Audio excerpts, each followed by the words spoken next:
You ask Tiger to solve. This deals with linear equations with one unknown. The final result is r equals 23/4.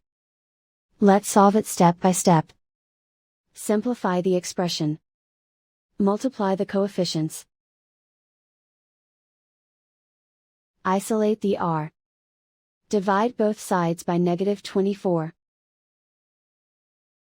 Cancel out the negatives. Simplify the fraction. Cancel out the negatives. Find the greatest common factor of the numerator and denominator. Factor out and cancel the greatest common factor. And so the final result is r equals 23/4.